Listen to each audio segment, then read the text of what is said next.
Lucknow, new Delhi. बुधवार शाम गाजियाबाद में हुए हाई प्रोफाइल पुलिस एनकाउंटर के बाद स्थिति लगातार तनी हुई है। दिल्ली, हरियाणा और उत्तर प्रदेश की ज्वाइंट पुलिस टीम ने दो ऐसे अपराधियों को मार गिराया जो रोहित गोडारा गोल्डी ब्रार नेटवर्क से जुड़े हुए थे। ये घटना सिर्फ इसलिए ही चर्चा में नहीं है कि एनकाउंटर में तेज गोलीबारी हुई, बल्कि इसलिए है कि इसका सीधा संबंध बॉलीवुड अभिनेत्री दिशा पटानी के बरेली स्थित घर पर हुए हमले से जुड़ा है। Encounter in Ghaziabad. मारे गए दो लोगों की पहचान रविंदर रोहतक और अरुण सोनीपत के रूप में हुई। दोनों को फ्यूजिटिव गैंगस्टर रोहित गोडारा विश्वपत नया साथी माना जा रहा था। गोडारा का सिंडिकेट कनाडा में बेस गैंगस्टर गोल्डी ब्रार से जुड़ा है, जो पहले से ही नॉर्थ इंडिया के कई हाई प्रोफाइल मर्डर और एक्सटॉर्शन केस में वांटेड है। ये शूटआउट ट्रॉनिका सिटी गाजियाबाद में हुआ। गैंगस्टर्स ने पहले पुलिस पर फायरिंग की, जिसमें 4 पुलिस कर्मचारी घायल हुए।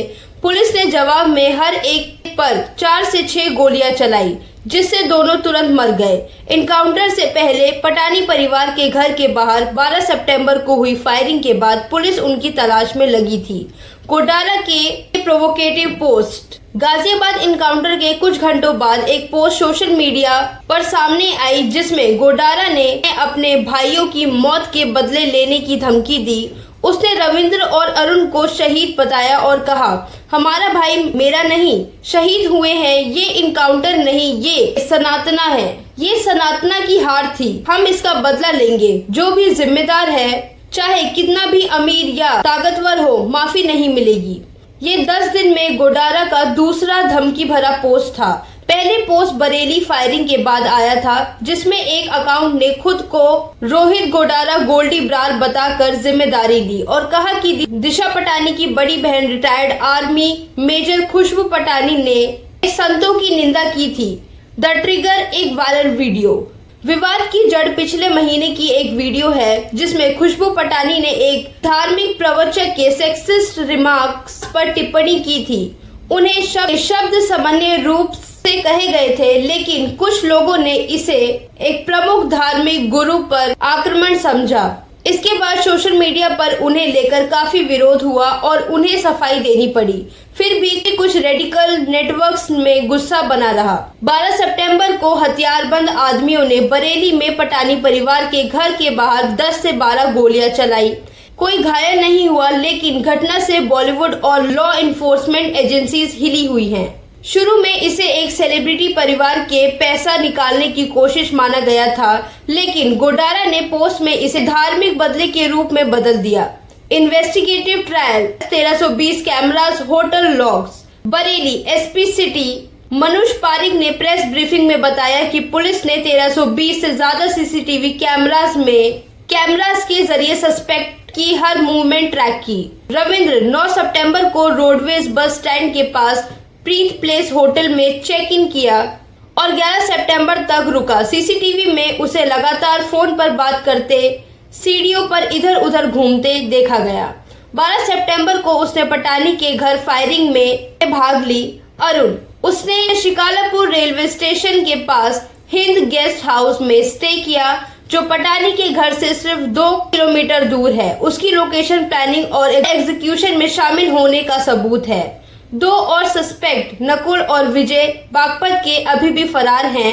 पुलिस को शक है कि वो रामपुर के आसपास छिपे हुए हैं।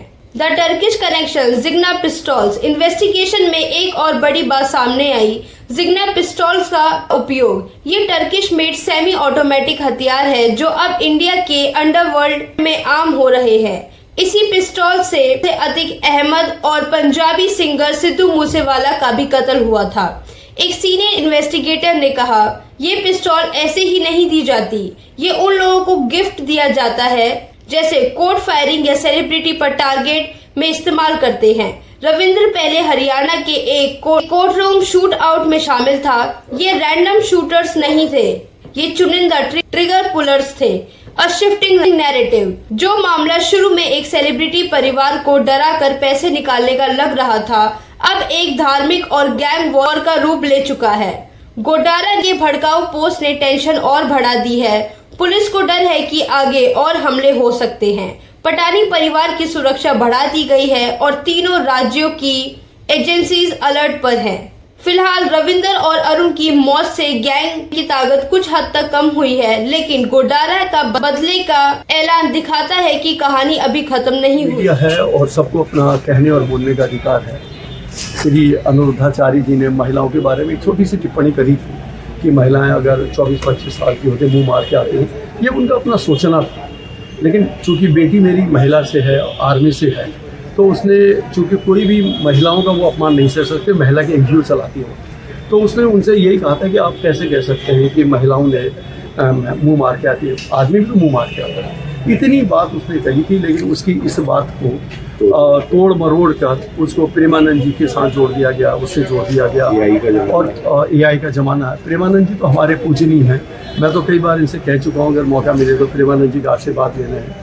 हमारे गुरु हैं, पूजनीय हैं, संत हैं, तो कैसे हम लोग अपने संतों के बारे में ये हम हिंदू धर्म को, हमारी संस्कृति को वो आज तक बचाएंगे। कह सकता हूँ कि ट्वीट आया है, लेकिन जब तक पुलिस उस नतीजे पे पहुँचेगी तभी हम इस बारे में। Thank you for watching newsful by Ashika. Keep supporting us.